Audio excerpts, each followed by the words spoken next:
Son las 8 de la mañana en Bogotá, continuamos en Directo América. Seguimos en vivo desde nuestros estudios en la capital colombiana para traerles toda la información y el análisis de los hechos que marcan la jornada. Y además les recordamos que vamos a tener espacio para lo que titulan los medios internacionales y también para toda la información económica en este lunes.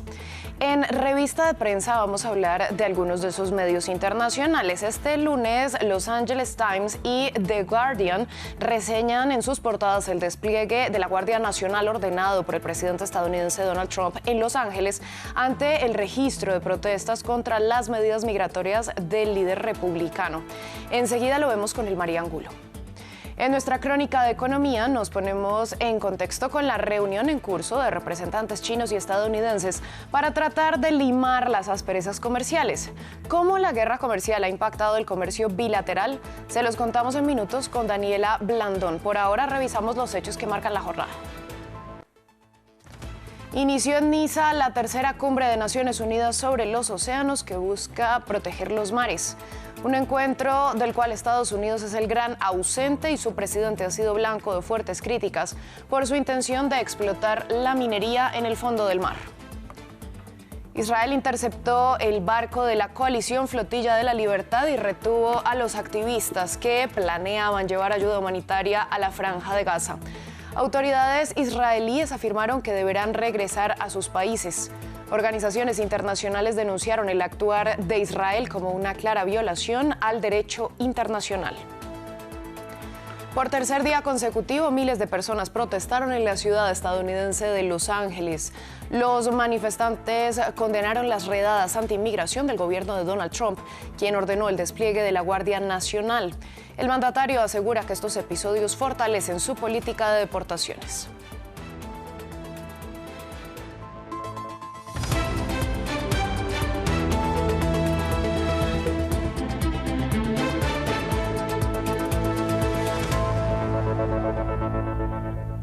Comenzamos en la ciudad francesa de Niza, donde arrancó la tercera cumbre de Naciones Unidas por los Océanos.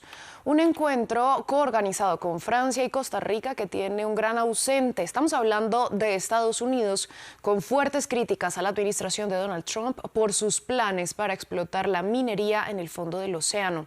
Previamente, Erika Olavarría nos habló de la apertura y los discursos que han marcado esta jornada. El presidente Emmanuel Macron hizo un panorama terrible, se quiere vincular esta cumbre que es este año 2025 con los 10 años del Acuerdo del Clima de París. Recordemos que se tenía que garantizar o hacer todo lo posible para que las temperaturas del planeta no aumentaran más de 1,5 grados y justamente Emmanuel Macron recordaba que el año 2024 esas temperaturas subieron más de 1,5 grados, por lo tanto él dijo no tenemos tiempo, tenemos que actuar y tomar medidas y analizó justamente esos puntos que yo te mencionaba, ese tratado para proteger la alta mar. Según él, vamos a tener las 60 ratificaciones, dijo él. Hay una reunión en septiembre de Naciones Unidas, se espera que ahí se den más detalles sobre esta ratificación. También varios países, son 24, han firmado un acuerdo para pedir esa moratoria de la exploración minera de los fondos marinos. El presidente, muy enojado, mandó un mensaje a Donald Trump, dijo los fondos marinos no están a la venta, tampoco lo está Groenlandia, ni la Antártica, ni tampoco los derechos de exploración minera de los países en vías de desarrollo, porque se especula que también Estados Unidos quiere comprar licencias de exploración minera de países pobres, de islas, ¿no es cierto?, que podrían hacerlo a cambio de mucho dinero. Emmanuel Macron también destacó los avances científicos en este foro. De hecho, ayer él viajó desde Mónaco a bordo de un barco del IFREMER, que es el Instituto de Investigación Científica francés, con un grupo de científicos de Estados Unidos que han venido a vivir a Francia en vista de los pocos recursos que hay ahora en Estados Unidos para la investigación. Vamos ahora a la Franja de Gaza, donde el ejército israelí interceptó el barco de la Flotilla de la Libertad y retuvo a sus ocupantes, entre ellos activistas como Greta Thunberg y la eurodiputada de la Francia insumisa Rima Hassan. Todos ellos buscaban llevar ayuda humanitaria a la Franja de Gaza. El ministro de Defensa, Israel Katz, aseguró que a los ocupantes se les mostrarán videos con lo ocurrido durante el ataque de Hamas el 7 de octubre de 2023. Por su parte, Turquía y varias organizaciones internacionales denunciaron el actuar de Israel como una clara violación al derecho internacional. Ampliamos a continuación. Esta grabación de una cámara de seguridad difundida por la Coalición para la Flotilla de la Libertad muestra cómo soldados detienen a los activistas a bordo del Matlin y les ordenan entregar teléfonos y dispositivos sensibles. El ejército israelí interceptó el buque, que intentaba llevar una cantidad simbólica de ayuda a Gaza en el Mediterráneo Oriental, y escoltó a los activistas hasta el puerto israelí de Ashdod. Un video anterior difundido por el Ministerio de Asuntos Exteriores de Israel supuestamente mostraba a la Marina israelí dando la orden al yate de desviarse. La zona marítima frente a la costa de Gaza está cerrada al tráfico naval como parte de un bloqueo naval legal.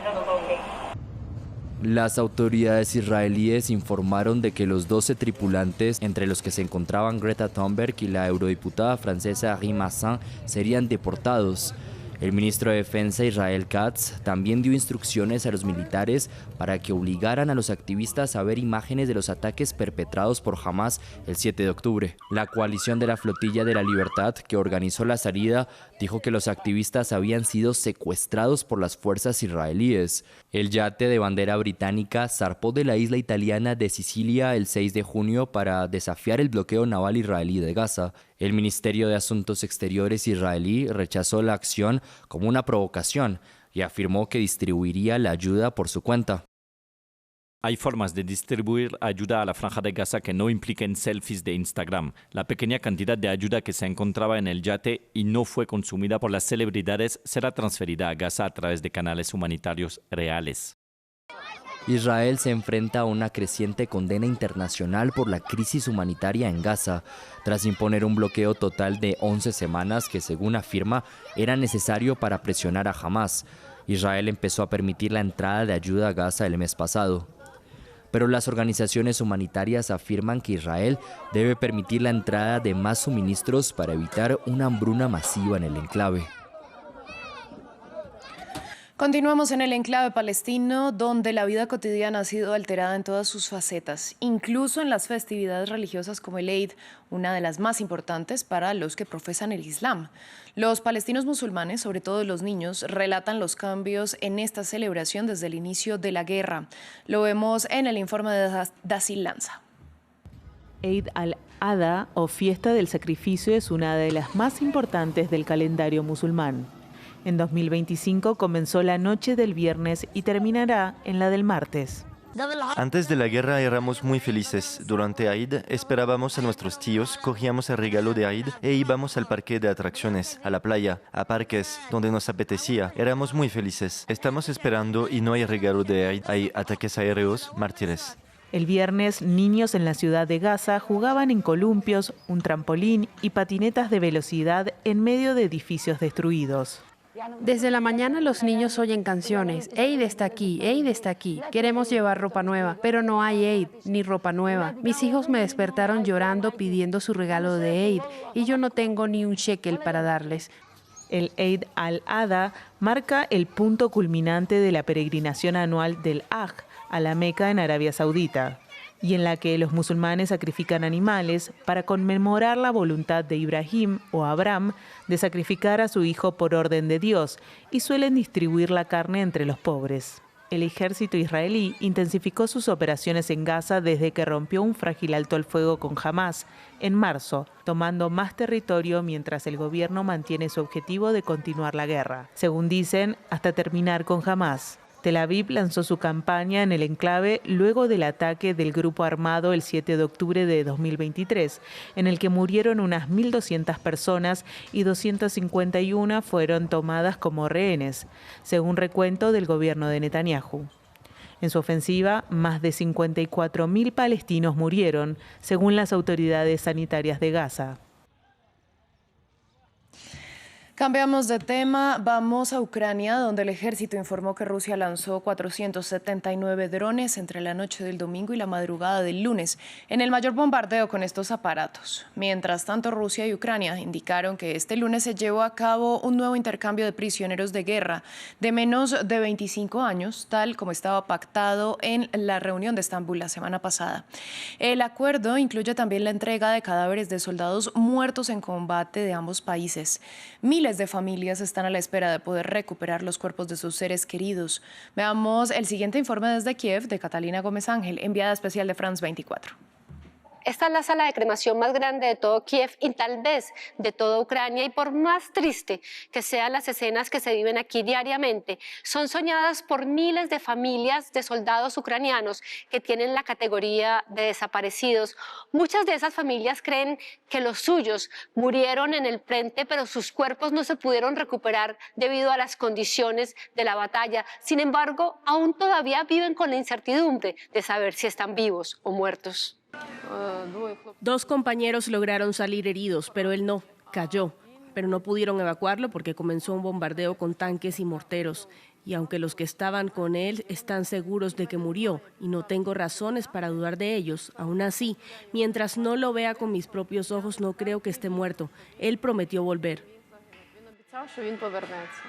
Svetlana no ha podido hacer lo que hacen miles de familias de ucranianos, y es traer una bandera en honor de su soldado fallecido al Maidán de Kiev. Y es que a pesar de que 2 compañeros de su marido aseguran que está muerto, no lo declara así la ley ucraniana, que es muy estricta en cada uno de los pasos a seguir antes de declararos como fallecido. Antes bastaban 2 testigos para que una unidad del ejército declarara a alguien como fallecido, pero ha habido casos en los que se decía que era seguro que la persona había muerto y después aparecía en cautiverio. Entonces es mucho más difícil revertir ese estatus y para la familia es más duro emocionalmente. El proceso de identificación y la búsqueda de los cuerpos es extremadamente difícil. Por la intensidad del combate, y la identificación se complica porque no todos están en buen estado. En Ucrania saben muy bien que cuando todo termine podrán traer de vuelta a los prisioneros de guerra. Es diferente con aquellos que murieron y quedaron tirados en el campo de batalla. El proceso de identificar a aquellos desaparecidos será bastante largo. En otras noticias, por tercer día consecutivo, miles de personas protestaron en Los Ángeles, en Estados Unidos, en contra de las redadas anti-inmigración y de la violenta represión de la Guardia Nacional. Las manifestaciones dejan más de un centenar de detenidos en medio de una intensificación de la tensión tras la militarización de la ciudad por el despliegue de la Guardia Nacional, ordenado por el presidente Donald Trump, quien además aseguró que las movilizaciones refuerzan sus políticas de deportación de migrantes. Pero ampliemos sobre qué es la Guardia Nacional y la polémica provocada por su despliegue. La Guardia Nacional, una rama de las Fuerzas Armadas de Estados Unidos, depende tanto de los gobernadores de los estados como del presidente. Está compuesta por unos 420,000 soldados, muchos de los cuales prestan servicio a tiempo parcial mientras desempeñan trabajos civiles o estudian. La entidad tiene una amplia gama de funciones: responder a emergencias nacionales y apoyar operaciones militares en el extranjero. En Estados Unidos, responde a catástrofes naturales, problemas de seguridad fronteriza y disturbios civiles. Por ejemplo, en los últimos años ayudó a administrar vacunas durante la pandemia del COVID-19 y se desplegó durante las protestas tras la muerte de George Floyd. Durante el asalto al Capitolio el 6 de enero de 2021, más de 25,000 efectivos se encargaron de garantizar la seguridad en torno a la toma de posesión del presidente Joe Biden. Al desplegar la Guardia Nacional en California, en medio de las protestas contra las redadas de inmigración, el presidente Donald Trump citó la ley 10ª del Código de Estados Unidos, en el que se describen 3 circunstancias en las que las tropas pueden ser llamadas a la acción: cuando Estados Unidos es invadido o está en peligro de invasión, cuando hay una rebelión o peligro de rebelión contra el gobierno de Estados Unidos, o cuando el presidente es incapaz de ejecutar las leyes de Estados Unidos con fuerzas regulares. Algunos expertos han puesto en duda que las protestas alcancen el nivel de rebelión o que impidan al gobierno federal ejecutar las leyes. Por lo general, la Guardia Nacional tiene prohibido participar en la aplicación de la ley civil, pero se les permite proteger a los agentes federales que están llevando a cabo actividades de aplicación de la ley y proteger la propiedad federal. Los presidentes rara vez invocan a la Guardia Nacional sin el consentimiento del gobernador. Según los expertos, es la primera vez que se activa la Guardia Nacional sin solicitarlo al gobernador desde 1965. Vamos a Colombia, donde el estado de salud del precandidato presidencial Miguel Uribe Turbay sigue siendo crítico y hay poca respuesta al tratamiento suministrado, según el parte médico publicado el lunes por el hospital donde se encuentra. Mientras tanto, las autoridades continúan la investigación sobre el atentado. El ministro de Defensa colombiano, Pedro Sánchez, indicó que se manejan 3 hipótesis sobre los motivos del intento de asesinato que tuvo lugar el sábado en Bogotá, mientras el senador daba un mitin en un parque público. Si fue directamente por tratarse de ser Miguel Uribe Turbay, o si fue por ser político y todo lo que va alrededor de su partido político, o si se trata de desestabilizar al gobierno nacional a través de afectar a algunos miembros que piensen diferente a este gobierno.